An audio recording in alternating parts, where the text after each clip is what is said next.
Good evening once again, and welcome to this week's episode of It's My Turn Now, where every week you get an opportunity, the audience, get an opportunity to just share with us what your thoughts are on the topic. Just share with us what you're dealing with. It's your turn now. So, also, we want to make sure that you share the broadcast. We have a very interesting broadcast on tonight. With this being Mental Health Awareness Month, I like to kind of deal with subjects that are very relevant and pertinent to our general audience. And so I want to deal with the mental health.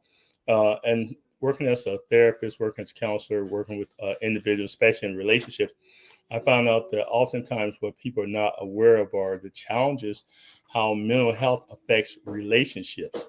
And so if you're on here, don't forget, call your friends, share it, let them know that It's My Turn Now is on the air as we discuss this very, very challenging, interesting, and to some it might be difficult, some it might be very heartbreaking, but it's very serious challenges. Mental health is a serious situation in our life. A lot of people, many of our families are dealing with mental health.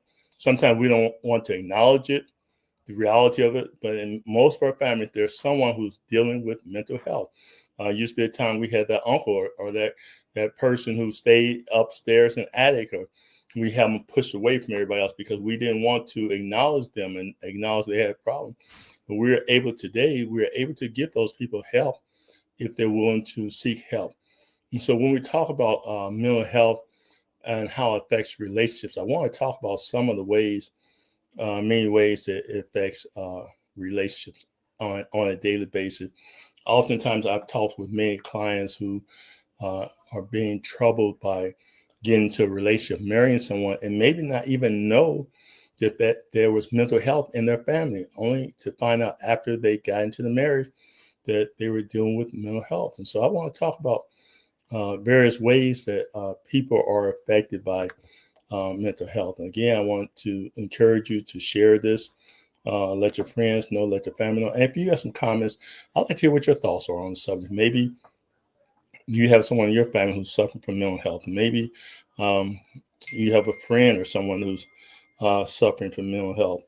But like I said, it's a very important situation we have to address, we have to face with, and we have to deal with. I can remember on one occasion that I had a client who was married and did not know uh, that their person who they were marrying had any psychological issues. They masked it very well. They covered it up until after they got married. Then they started seeing things. They start seeing signs that there was some type of imbalance.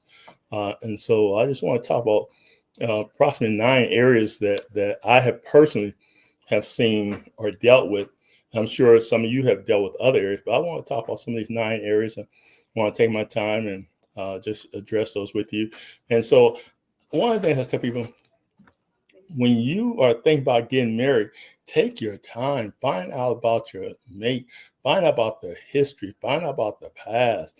Don't just jump into a relationship. One of the things I tell people, I will not perform a wedding ceremony unless I do a 6 weeks pre-marital counseling.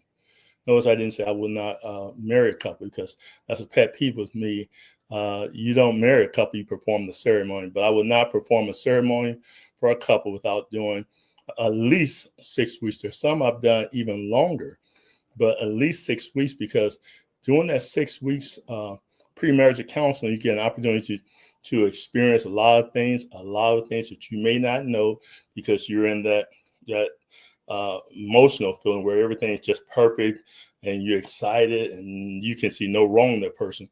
But a good therapist or counselor will allow you to be able to just probe a little bit deeper and deal with some issues that you most likely will have overlooked. And so I think it's very important. If you think about getting married, you know someone who's thinking about getting married, tell them that tell them to that you encourage them to get premarital counseling. I remember one time I had a couple who told me, they said, I don't need no premarital counseling. We in love. And they got offended with me because I said, well, I'm sorry, I cannot perform the ceremony. I mean, that's how adamant I am about it. I said, I cannot perform the ceremony, and that's your choice. If that's what you want to do, then that's fine. And so they went ahead and they got married. Uh, it wasn't long before they were separated. I know another couple They got married. They were so in love. They got married within a few weeks after they met each other. Didn't stay together 3 4 months. It happens. It happens more often than you think.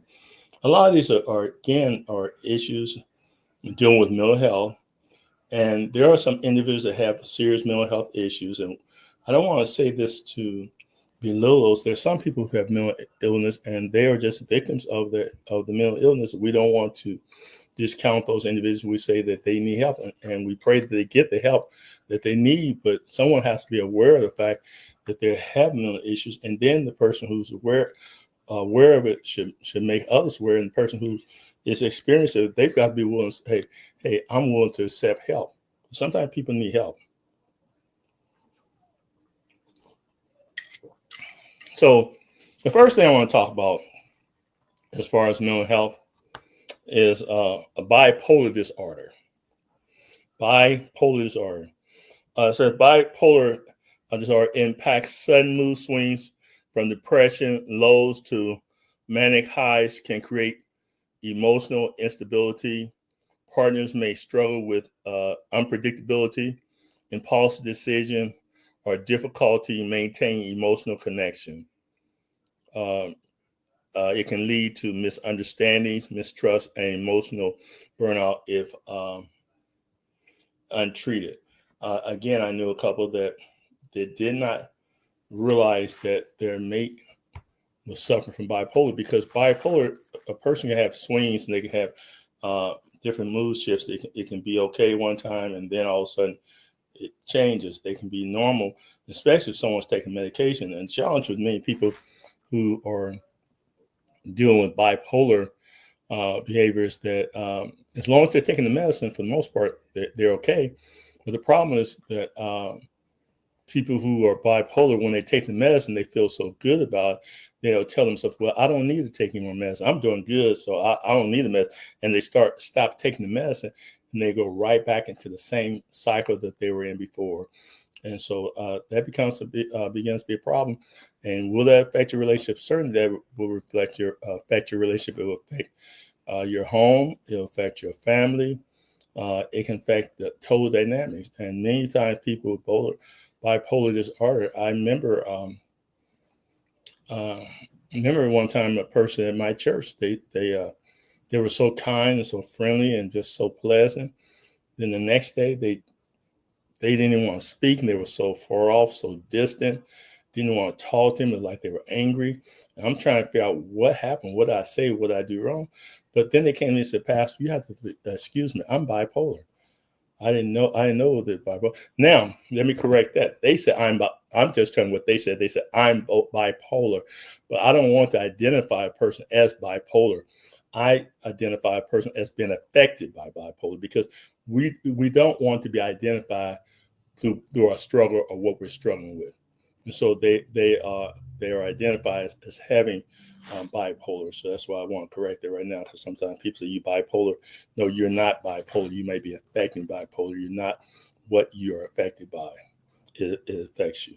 So when we deal with bipolar, it becomes a serious problem. I was looking at bipolar disorder as most commonly recognized, diagnosed in late adolescence to early adults, typically between the ages of 15 and 25. Now, this is something that's very important. A person may not even recognize that they have bipolar until their late teen years to 25. So a person who can be 19, 20, 21, 22, 23, 24, and 25 all of a sudden develop a bipolar disorder. And so you get married when you're 18, 19, 20, everything can be going fine. Then all of a sudden the person turns 25, and all of a sudden behavior changes. Well, it's because of the genetically, some people genetically predisposed to suffer with bipolar. It may be in the family. You may have uncle, aunt, grandmother, grandfather who suffer with it. And so it could be genetically predisposed. And if you don't take the time to investigate this right here, by that time it's too late. The person who you marry and this person who begins to operate with bipolarism, then you find out they are a totally different person. What happened? And unfortunately, I've had to deal with that. I've had clients who say, "Hey, we start off fine, everything's going good, then all of a sudden, this person develops, found out they're bipolar. It changed the whole dynamic." When you're dealing with the person who goes from having a normal disposition, normal behavior, to now they have extreme mood changes, that becomes to be a serious problem. And so that changed the whole dynamic of a relationship. You can't have a normal, healthy relationship until you're able to address that. And again, a lot of times when people have uh, deal with bipolar, they don't want to take the medication. So what do you do when a person has extreme mood and mood swings, and you marry that person, and now you can't communicate with them because they have highs and lows, and one minute you're up and one minute you're down. So then you become a victim of what they are experiencing. uh, God bless this Walton. She says, praise the Lord, greetings to everyone. God bless you. Don't forget to share. I'm asking everyone, please don't forget. This is a very serious topic, and I think we need to deal with this a lot more. Okay, Sis Walton says she shared. Thank you. This is a very serious topic because this happens more often than you think. And I imagine there's some people are trying to hide it. They don't always want people to know it. And sometimes you may have someone in your home that experience dealing with bipolar, and they may not even know what it is. They may not understand why I have these mood swings. You may be someone who I'm talking to. You may be experiencing, and so you may want to evaluate yourself. If you find yourself having these extreme mood swings, uh, then you may want to evaluate and say, "Hey, what's going on with me? I know I'm just not myself." So early onset bipolar can appear in childhood or early adolescence, as young as 6 or 12, but this is less common and often more difficult to diagnose due to overlapping symptoms with attention deficit, hyper disorder, depression, or behavior disorder. Late onset bipolar can also occur, though it's rare, appear for the first time people over 40 or even 60. Wow, do you think about that? You can be married with somebody for years, and then boom, they turn 40 years old, and all of a sudden, wow, they changed, and you don't understand what the change is. Onset of bipolar at 40 years old, 50 years old, 60 years old. I mean, that's something that we ought to take very serious. So when you see individuals that suffer and they have serious emotional changes, they change from one personality to another. I encourage you to check and see. Maybe it's bipolar. Maybe that could be what it is. So if you think that the symptoms have to be evaluated, you just, sometimes we just say, well, this person's changed or this person is mean. There may be a reason why the person is dealing with it. If you're dealing with someone who for years have been calm and easygoing, and all of a sudden the personality changes, and they're not on drugs or anything like that, because I want to talk about that too. Drugs can have an effect on mental health. So I want to talk about that. So that's the first one I want to talk about, because that's very serious. Like I said, I've dealt with a number of clients who have had that issue. Sometimes they everything's just going perfect. Person very successful, have a very good job, intelligent, and all of a sudden they stop working, they quit the job. Can you imagine how that changes your lifestyle? And so, and then I only found out, well, so, I told them, did you, and to be honest with you, a lot of people wouldn't have a reason to just automatically think that somebody has bipolar inflammation. But I think it's important when you get married to ask, are there mental health issues in your family? You have to be honest with yourself, and you should be honest with whoever you marry or talk to. Yeah, we have some folks in our family that has some challenges. I don't think I have challenges, but there is a problem in my family, and give them an opportunity to know that. And so I've seen that, where they're working successful, and then all of a sudden they stop working, and the mood changed, and they're wondering what is going on. Well, this is not the person I married, and that's because of bipolar. The risk it can lead to misunderstanding, mistrust, emotion, burnout. It's difficult when you're dealing with somebody that's it can burn you out. I mean, you want to work with that person, you love that person, But it's hard to deal with someone, especially someone who deals with bipolar, who may want to work and today say, I don't want to work. I just don't want to go to work because they're not in balance with their emotional, they don't have emotional control. So now they're saying that they don't want to work. So now you're working and that person not working. You are operating on what you thought was a financial program where you both could be successful. Now you find that someone that your mate, your spouse, even a family member who's dealing with bipolar, it could be a child. That can be disruptive to the whole house. A child that has bipolar, it could disrupt. Anytime you're dealing with an individual that has bipolar, it can disrupt the whole house. It could disrupt the community. It just depends on how they react when they're dealing with the bipolar. Another mental health is depression, and we often hear about depression quite a bit. When a person is dealing with depression, it can really affect your home. So depression can cause emotional withdrawal, lack of interest in intimacy, hopelessness, or irritability. Partners may feel shut out or burdened. So here you are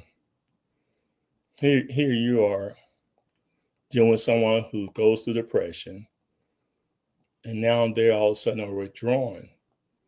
They don't want to spend time with you. They don't want to be close to you. They don't even want to talk to you. They don't even want to communicate with you. That's going to affect your relationship. That's seriously going to impact your relationship. Again, these are things that we have to be aware of. And we have people in our family. Sometimes we have people who, are relatives. We want to buy them over, and they're withdrawn. Holidays come around, and they don't want. I don't want to come around. I don't want to be around nobody. And when they're not depressed, can be the most embracing people and people that you enjoy being with. But now that they're dealing with depression, they're withdrawn, and you can't understand that.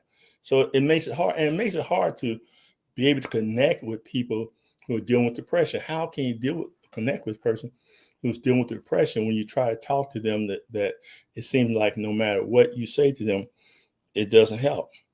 It causes them withdrawal, lack of interest. And, sometimes people are depressed, they're not intimate. They don't want to get close. They don't want to be affectionate. That's going to affect your relationship. Then when a person has a sense of hopelessness, a person is depressed. I've dealt with people who were depressed and they said, I don't know about life. I don't know if I can make it. And you can get sucked into that yourself when you're dealing with somebody who's dealing with depression. You deal with that on a daily basis. If you're not careful, you can find yourself being sucked in. You find yourself starting to feel depressed when you're dealing with someone on a regular basis if God doesn't help you. Persons sometimes who are depressed, they deal with irritability. Then the person who is on the other side, now they feel shut out because the person who's depressed is shutting them out. I don't want to talk about it. What's going on? Let's talk about it. No, I don't want to talk about it. I just don't feel like talking about it. So how can you communicate with someone who's depressed? And so this is affecting your relationship. So again, I'm encouraging you, if you can get that person who's dealing with any of these symptoms to go get some professional counseling, get some professional help. There are resources out there that can help them with that. But the problem is getting them to where they can get the help, because many people who are dealing with some of these issues, they don't see the need. Or if you're depressed and you feel helpless, well, there's no help. They can't help. Can't nobody help them. But somehow, too, we as the people of God, I do believe in prayer. And prayer changes things. I believe in prayer, but you can couple that prayer with professional help as well.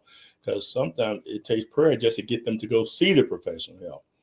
And so I've dealt with people who were reluctant to get professional help, but once they received it, they felt much better.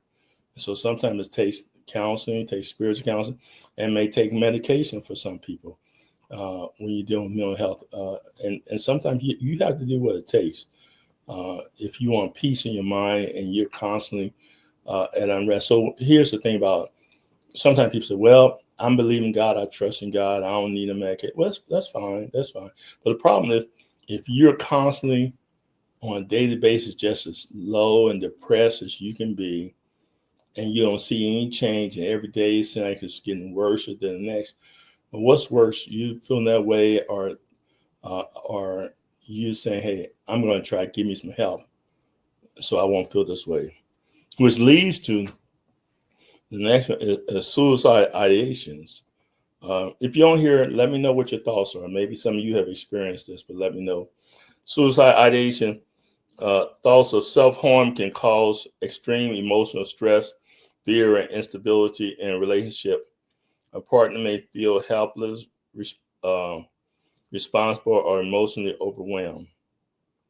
So then there are those individuals who, on a constant day, might say, "I just want to kill myself." So when you talk about suicide ideation, those are individuals who are so mentally, so depressed to the point that they feel like, "What's the use in going on?"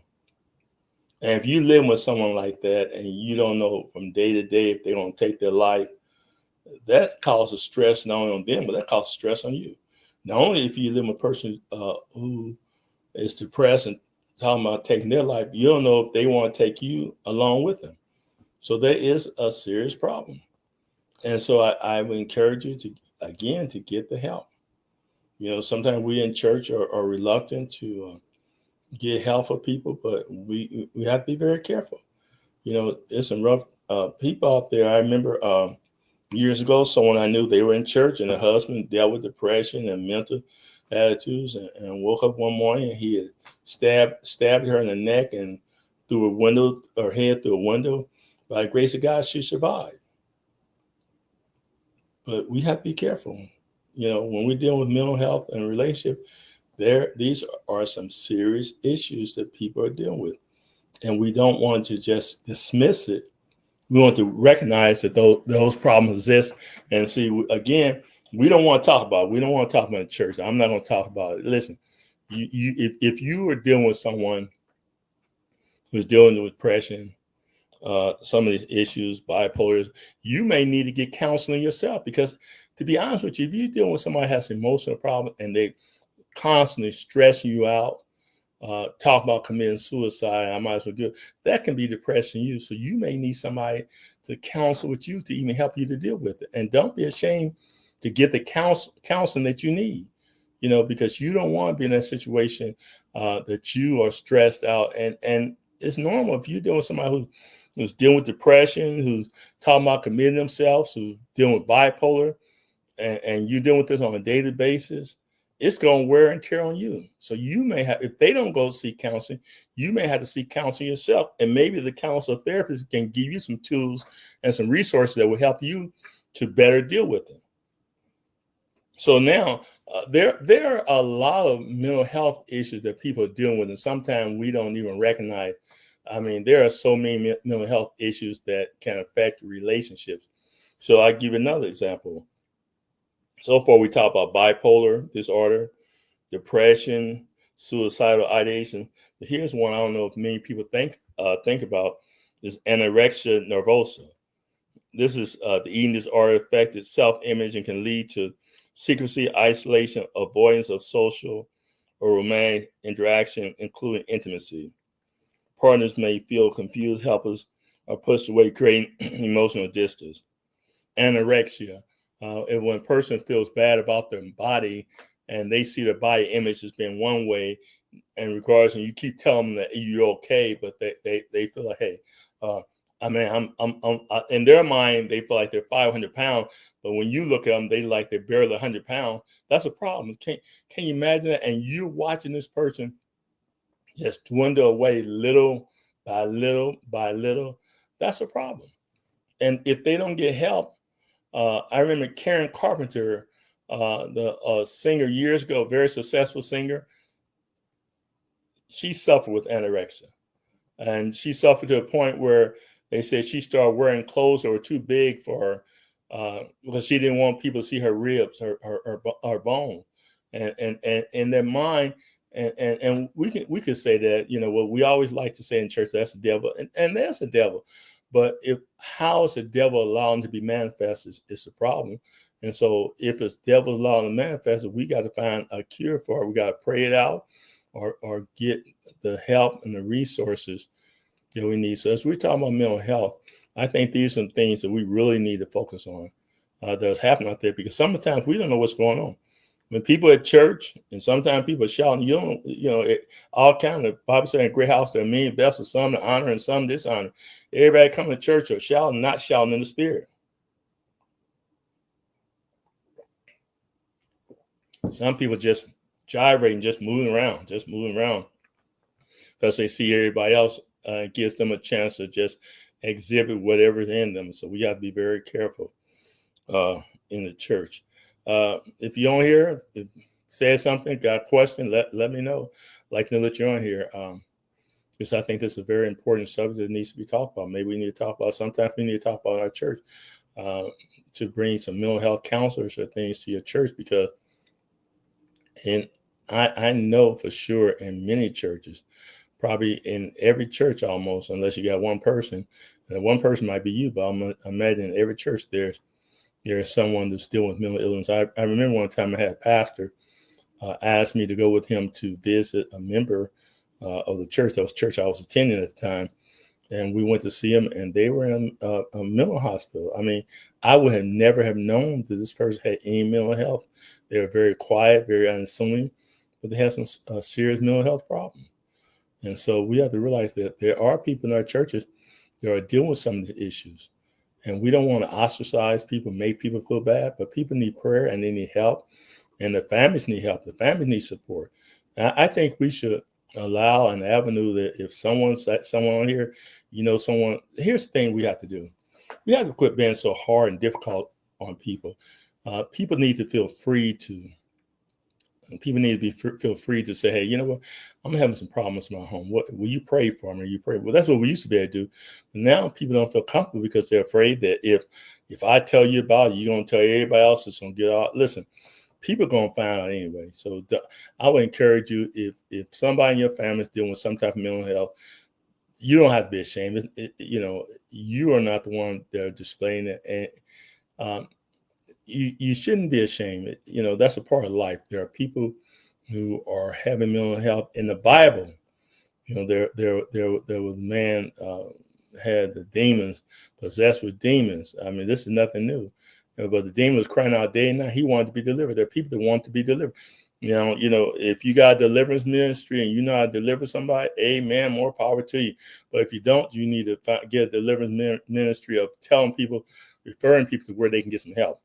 Because I don't think no one wants to be in a depressed state for a long time. No one wants to be in a situation where, they up one minute and down the next. And so people need help. And I think the church needs to recognize the importance of getting the help that we need. A lot of times our family, people are strange. They're strange, but you don't know what they're dealing with. Sometimes people are dealing with depression and you may not realize, they just might shut down.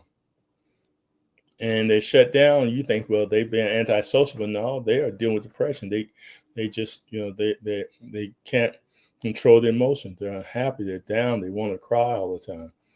And so we think that, that they're being standoffish. They're struggling. I just wrote a book, Can You See My Pain? Just completed the book, Can You See My Pain? There are a lot of people that are hurting and no one's recognized the pain. They really want someone to recognize that pain. But no one's is. I would encourage, don't be afraid to ask somebody. So sometimes we're afraid to ask someone, what are you doing with this? Are you doing with that? Listen, I'd rather ask someone, especially when we talk about suicide ideation, it's better to ask somebody, are you considering suicide, than be afraid to ask them, because if they're not, all they can do is say, no, I'm not. But if they are, they want someone to recognize what they want. I was at the gym the other day and heard a gentleman talking about he has suicide ideations, and I just overheard the conversation. I began to start talking to him. Don't be afraid if you think someone's dealing with suicide ideation. Don't be afraid. Ask them, are you contemplating suicide? Have you thought about suicide? And personally, yes, I thought about Next question is, have you thought about how you're going to commit suicide if you were to commit suicide? Because when you get to that level, it's a more of a serious problem. Then when you ask them, if you thought about how you're going to do it, ask them, do you have the resources to do it? So someone say, yeah, I'm thought about committing suicide, yeah, and I've got some poison on my nightstand that I'm going to take. Then that's a serious problem. I mean, that person is gone to a higher level of to destroying himself. If you got the resources, got the means, and knows the method, then that's a serious problem. So we've got to be willing to address that. We can't just say, well, I'm afraid to ask him because I'm afraid if I ask him, I'm going to push him. You're not going to push him over the edge. You may be able to help them because you let them aware that you recognize that something's going on. Sometimes people have a need to be seen and heard. They have a need for somebody to recognize, hey, you're in pain. I see your pain. And so that's what the book, Can You See My Pain, is about. Very good book. I would encourage you to get that book, Can You See My Pain? Because people are out here hurting and they want somebody to recognize the pain, let them know what they're going through. Thank you, Sister Jones. She says, 988 Suicide and Crisis Lifeline. Very, very important information. And I would say it's right here, we need more Christians to be on the suicide crisis line. We need to get involved. I actually worked for years as a volunteer with the suicide crisis line. I talk every week, talk to so many people who are professional men and women. Some of them would tell me, I'm thinking about committing suicide, but I don't want anybody to know. I remember I had one of the saddest situations I had was a young man. He was a straight A student. And he said, I want to commit suicide. He said, because my parents are expecting so much of me and I don't want to disappoint them, but it's just too much pressure. I said, what do you think they'll be more disappointed by you committing suicide or you just talking to them? And he said, I never thought about that. See, the devil's not going to let you see the best solution. He wants you to see the worst solution. And that changed his thought pattern all the way around. Let people feel comfortable. Create an atmosphere where people will feel comfortable coming to you and talking to you. I saw so many situations where people, and it doesn't make any difference, your economical, social status, your economical status, people are hurting at all levels. I've had millionaires that were contemplating suicide. I had one gentleman said that he said, I fought and pressed and to get to the top, and now I got to the top, I don't have no friends. Now he's depressed because he has stepped on so many people to get to where he's at. So people are dealing with these mental illnesses. Now, this time is moving along kind of fast. If anybody have any comments, let us know. Again, Sister Jones, I appreciate you adding that, putting on that, because people need to know. And I also wrote in one of my books, I forgot which book it was, that if you have ever dealt with suicide ideations, I tell people, get a list of names. Sister Jones said, you're welcome. Thank you. I said, get a list of names of people who, in the event, if you ever feel like you're going through depression or going through anxiety or considering suicide, get you a book. Matter of fact, in the back of that book, I had where you can have a list of names of people where you can write down a list of names of people who you can reach out to. Think of who you can reach out to in a time of crisis.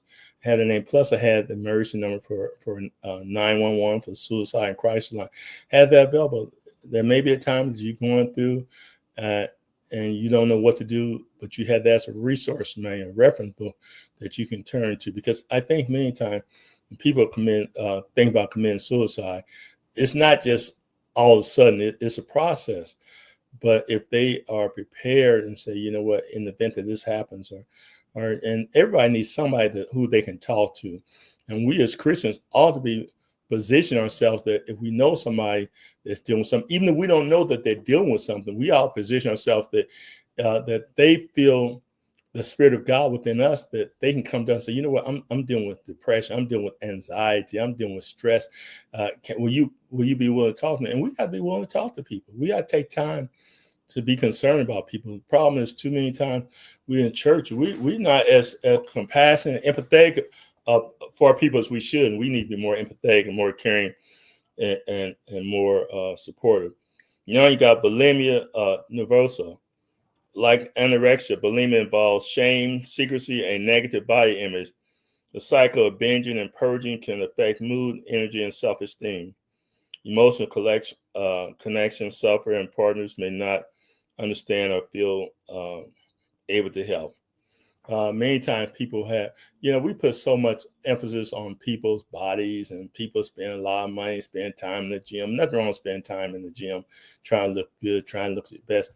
But we put so much emphasis on that there are some people are just totally obsessed with their body. And if they feel that they're off, the body is off, then they have a problem.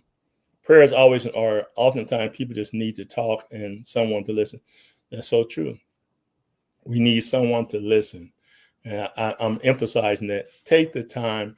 Again, I'm referring to my book called Can You See My Pain? One of the things I emphasize, Mrs. Jones, is that take the time to listen to people, hear people out, hear what they're saying, hear what they're not saying. Sometimes people will tell you, man, I'm having a rough day, man, I don't know what I'm going to do with myself. Listen to what they're saying. There's more to it. Don't just be dismissive of what they're saying. Take the time to listen. And here's the most important thing. I don't care how important a person are, how popular they may be, people are having problems. There was a young pastor last year commit suicide. You don't know what people are going through. We've had some another big, large pastor, a mega church, commit suicide some time ago. There are preachers, there are no preachers that are committing suicide. Stress and pressure.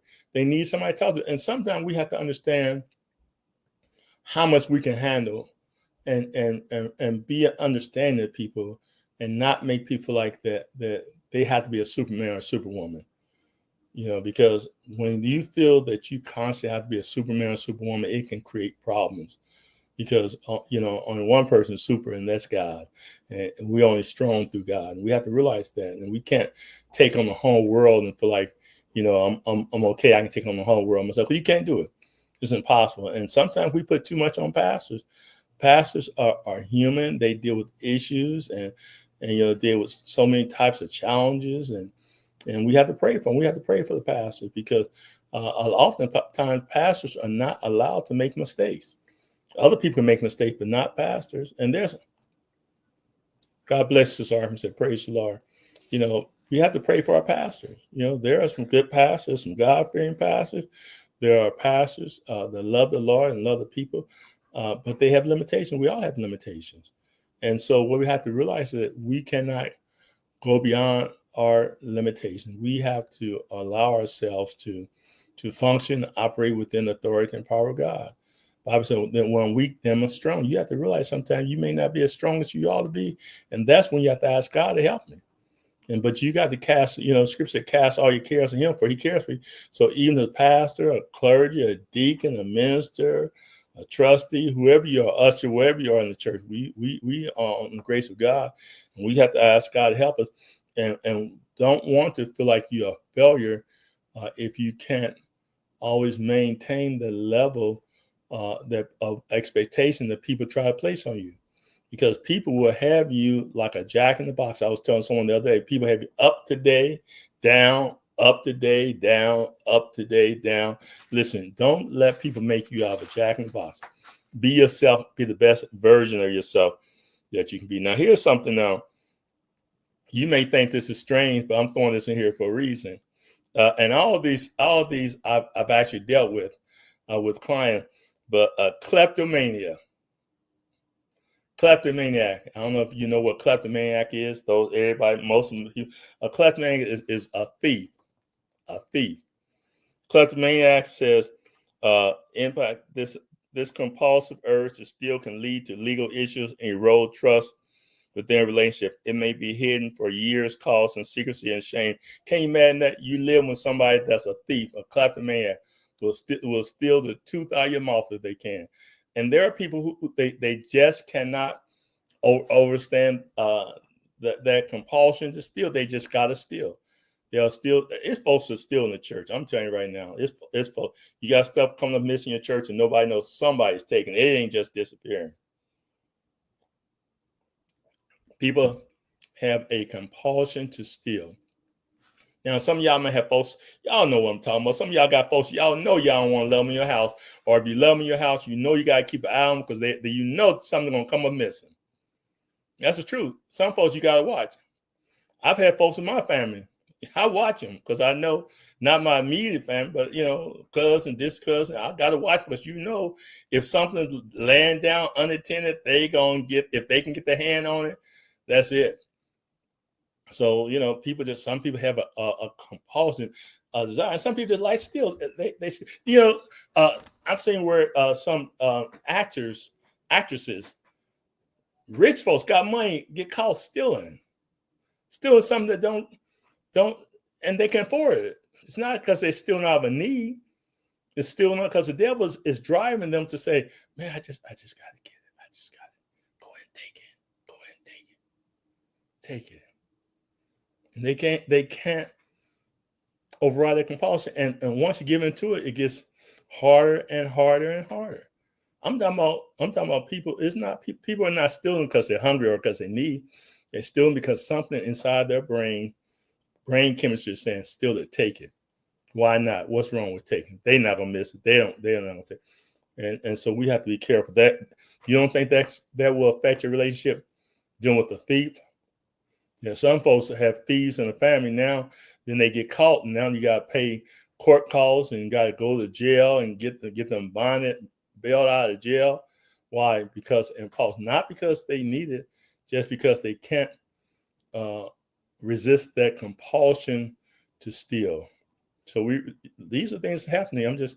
We're dealing with mental health awareness. I'm making you aware this is happening in the church. You got to be careful who's on your deacon board. I've known people on deacon boards that have sticky fingers. They'll watch them. They'll watch who's on your deacon board. They'll watch who's counting their money because you can't look them and tell. You can't always look at people and tell who's struggling with stealing. So we just have to be careful. We have to be prayerful. And time is going along pretty fast. Clutch Maniac. So that affects you, affects your house. You scared. You got to put away everything. When so many people come to your house, you got to put away stuff. Some of y'all may have children that are thieves and Clutch Maniac. When the kids come around, you say, "Oh, we got to lock everything up, put everything up, put everything up." Joe's coming around. Joe. Joe will take it. And so now, and you feel uncomfortable. You got to watch Joe every minute because he's going to take something, and you don't think that that's going to affect you. You want to tell him, Joe, I don't really want you around here because we don't trust you now. But you don't want to do that. So now you stressed out. Got to watch him, and he's stressed out because he wants to steal something, and he waiting for you to turn your head so he can get a chance to steal it. Well, he's stressed out. Yeah, don't you know the devil get stressed out too? Because stressed out when they can't get to do what they want to do. I think I'm gonna talk about a couple more. We run out of time. Again, if you got a comment, let us know. Don't forget to share this. Share this right here. These are some serious issues. Share it with your friends. Share it with your family. Hit the share button. Let your family know that we're talking about mental health awareness month and how it affects relationship. There are a lot of relationships that are destroyed because of these various issues. And it's not always that the person wants to leave them, but the person can only deal with so much. Human nature can only deal with so much. How long can you deal with some of these issues? I've seen people because they're bipolar, or it's caused the family to lose so much. You build up a certain lifestyle, certain level, and this person has a mental health issue, and they make bad decisions that will affect your entire home. Now, genetically related alcoholism. Family history and genetic can predispose individuals to addiction, affect emotional regulation, reliability, and behavior. Alcoholism can cause neglect, abuse, or abandonment, particularly if untreated. Now, a lot of churches do not espouse to alcoholism. I'm one person, I don't encourage nobody to drink because I've dealt with people who have took one drink the very first drink they had, and after that, because predisposed genetically, they become alcoholic. I mean, I don't know how many of you have dealt with alcoholics, but that is not a pretty sight. I mean, it happened to young men, and I'm saying a lot of young people are alcoholics. I'm not talking about just like to drink. They are alcoholics to the point that they get sloppy drunk. And when you get to the point where you are so wrapped up in alcohol, where you allow yourself to get sloppy drunk, then you can't function. I've seen people have had good jobs, uh, but because of the alcohol addiction, they drinking, drunk driving. I remember a young man that I worked with. Um, his job involved he had to drive a company car and lost his job because they gave him several opportunities to stop drinking. They sent him to classes to stop drinking, but he was a young man, I think in his 20s, got so caught up with that alcoholism that was in his system. And so these are questions that I'm saying that you need to ask. For those who think about getting married, ask them, do you have alcohol problems in your family? Is there your uncle, your grandma, your mom, dad, are they alcoholics? How have you dealt with alcohol? Because some people, they think none of it. It's just something. And you have to think of how is that going to affect you? So I've seen alcohol, and same with drugs. There are some people who will allow the drugs to um, destroy them. Drugs will destroy, and sometimes people are doing drugs to mask the depression, anxiety. So now they're doing drugs. They take drugs because I'm down. I have to take drugs to get high. I have to take drugs to get. So now you're living on those drugs. So now that has an adverse reaction to you, and so that's affecting you. Plus, not only that, when a person alcoholic or a drag, it takes money to purchase the drugs.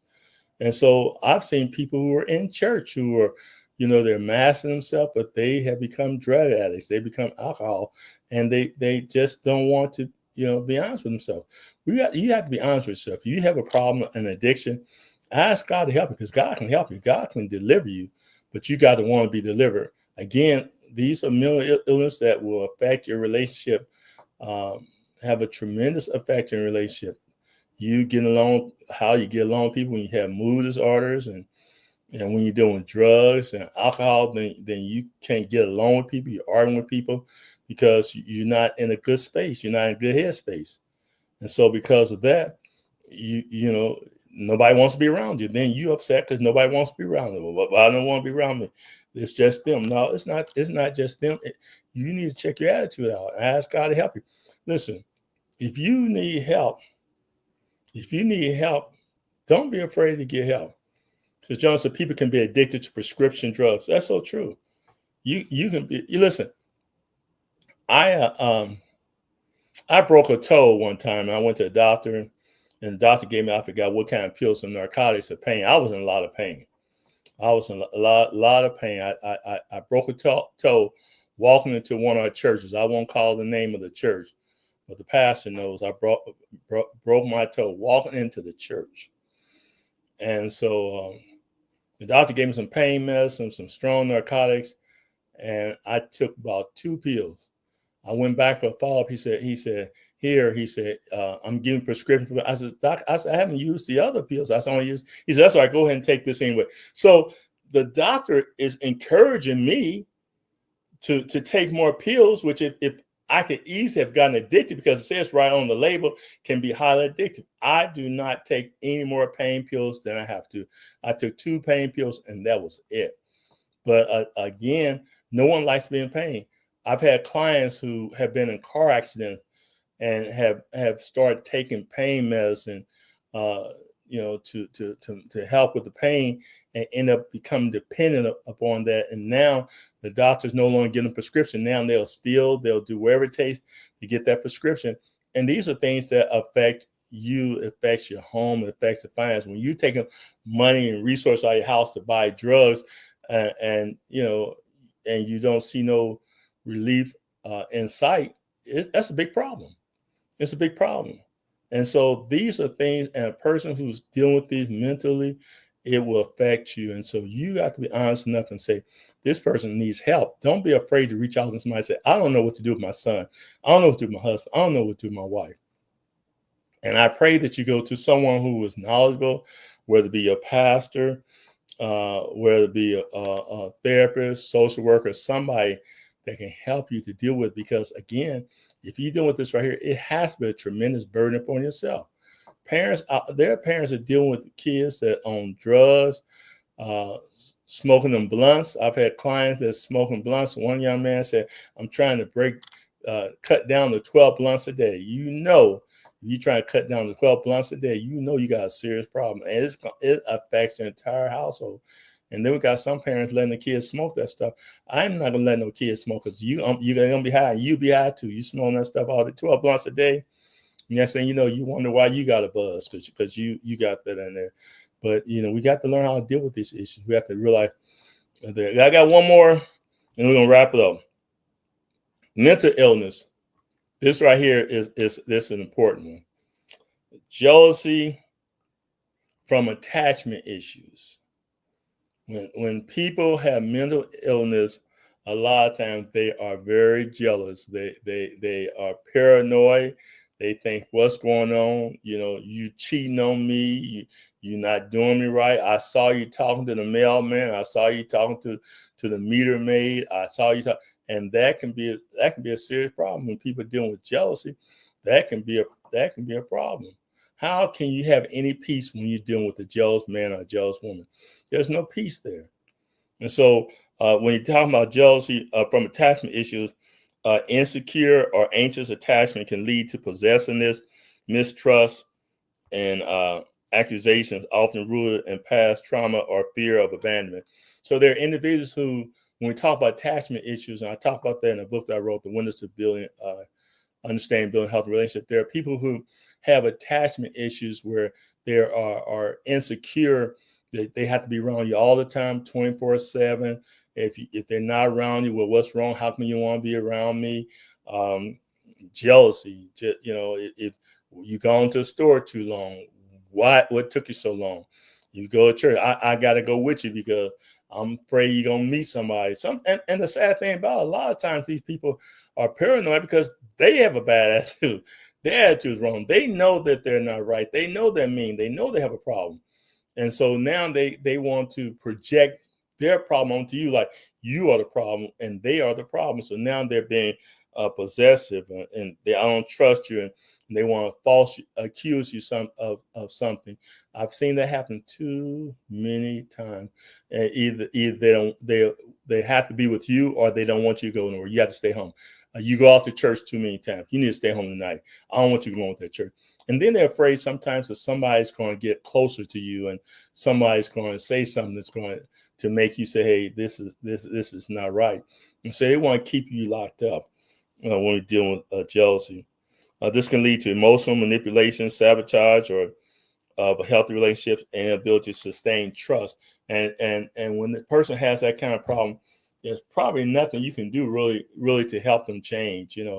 Until God helps them, they're not going to change. They're not going to change. And so they need to get the help. They need to get the counseling. They need to get the resources they need. So these are just a few of the things that I thought that I would share with you on tonight, saying this is mental health in this word. Now, if you've enjoyed this, if you got something out of this right here, let us know. Leave it in the comment section. Let us know that's helpful, because I think there is a need for things like this to be taught and to be discussed. And I'm not saying this because I think these are things that happen. I'm saying this because I know every situation that I've discussed, I've dealt with a client or I've dealt with someone on a personal. When I say personal, I've dealt with them directly who have experienced these various problems. And like I said, there are probably people in your own family that are dealing with issues. So just try to be aware.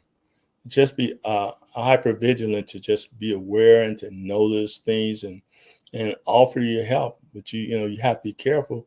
Even offering help, you don't want to put yourself in a vulnerable situation too. I think I better throw that in there too, because sometimes people have a desire to help somebody, but you're not qualified to help them. Then you do more harm. But you can refer them to someone who is on a professional level that can help them. Jones says, thank you for raising awareness. I will share on my page. We don't talk about this until it hits home, and then we have to deal with this. So true. Thank you. I appreciate you. You've always supported and very supportive of the program. I just hope, again, I appreciate you sharing, because I hope that others will share this right here, because each one of these, like I said, somebody in their family or in their community, in their church, is dealing with this right here. I don't care how big your church is, how small your church is. There's somebody that's dealing with this. And if you're aware of it, then you can kind of say, hey, you can tell the person that, say, you're welcome, thank you. You can kind of tell them, hey, there is help. Because what happens if you're dealing with somebody who's dealing with depression, now all of a sudden you feel a sense of hopelessness because you're tired of dealing with them. So now they're depressed, and now they cause you become depressed. And it's going to affect your relationship. But listen, we love you. God bless you. Appreciate you joining this week's episode. It's my turn now. Again, don't forget to share. Even when the program goes off, if you have any comments or ideas, just feel free to share them with us. Then again, I always say each week, if there's some subjects and topics that you want to talk about, let us know. Inbox me, call me, text me, email me, let me know this different subjects. I have people all the time who are asking different subjects that they want to talk about. And I always ask God and pray when it's a good time. If not, they haven't forgotten. God bless you, Bishop Amos, my good friend. Thanks for supporting. I always tell them, I haven't forgotten you, but I always pray and ask God when is the best time to talk about a certain subject. And so there's a lot of interesting subjects that I do want to talk about. But if you have an idea, you have a suggestion, please feel free to share with me. We love you. God bless you. This is mental health awareness. Be aware, be concerned, show concern. If you know that someone's going through, show concern for that person. Let them know that you may recognize what they're doing, but let them know that you're there to support them and encourage them. Thank you again, Sister Arkman. Let them know that you're there to support them, and maybe you need to get some resource, find some resources that you can distribute to somebody who may be going through depression, anxiety. There are a lot of resources out there, and so we need to get a hold of those resources that make them available. That when you know somebody who's going through, that you can be a blessing to them, or if you know somebody who is dealing with someone that's going through, then you can give them the resources that will help them as well. Listen, we love you. God bless you. Be blessed.